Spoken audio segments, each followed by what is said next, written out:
when we actually do show up, like Teo's talking about, whenever we do show up, it is like being on top of that mountain, and inhabiting that sacred space. We are, I am that I am, in that moment. But the ego comes trekking up and says, "Hey, what are you doing?" And it's like, "Well, I'm being present to God. You want to join me?" And the ego says, "But you missed the last three chimes. I was right there. You didn't do them." Yeah. And you're like, "Oh my God, you're right. I didn't do them." And I can do it. And the ego walks off. Ha ha ha. Yeah. Or the ego tells you that you're in the wrong mountain and points you to another one. Yeah.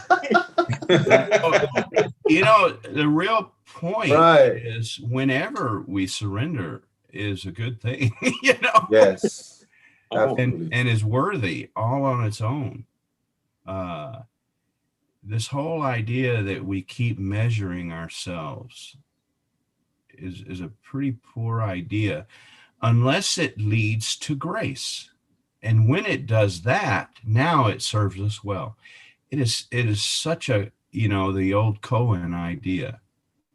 If you're always measuring to see how good you are, that's not going to serve you well. But if you never measure, you won't recognize grace,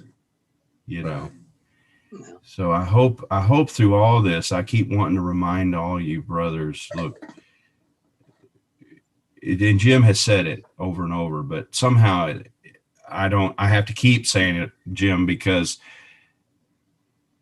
I keep thinking you're up there on the mountain,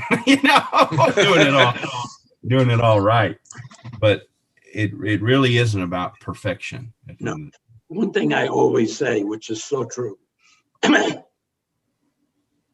every one of us are exactly in the same boat.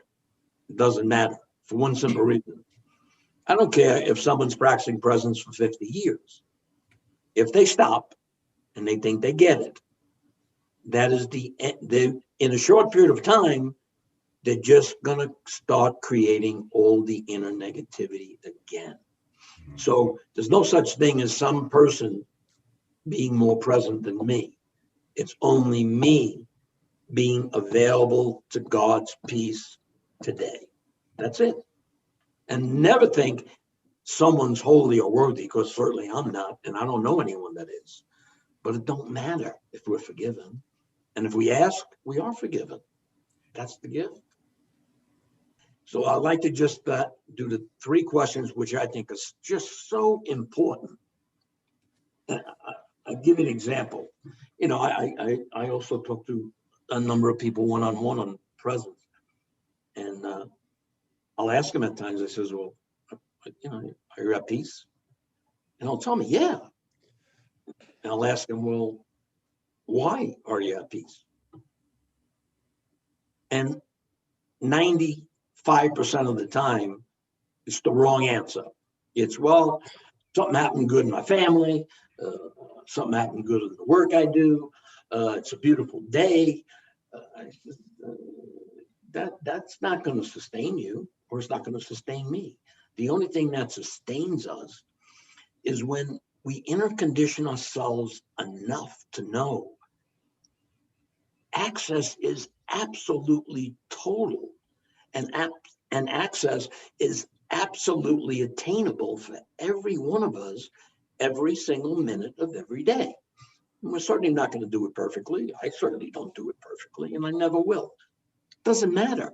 If we know we have that foundation to always come back to that reality that never changes as we bring in stillness. It's that foggy window, We don't know what we're looking for. We don't know exactly how we're going to get there. But all of a sudden we become still. Guess what? Doesn't matter. The outcome simply doesn't matter. Me and my wife were talking yesterday, and she reads, which is a beautiful book, by the way, Jesus Calling. And it is. And after we do a practice, she usually reads one. And I says, this woman she wrote a beautiful, beautiful books. I says, but what would happen if this woman gave all the people that read her books an opportunity, okay, as being someone that is looked up to say, look, if you really want these words to stay alive in you throughout the day, all you have to do is become more present. There's no doubt those words stay alive in most people as they're reading them for a short time after. But accessing the power of those words can only come through stillness. And it's simple.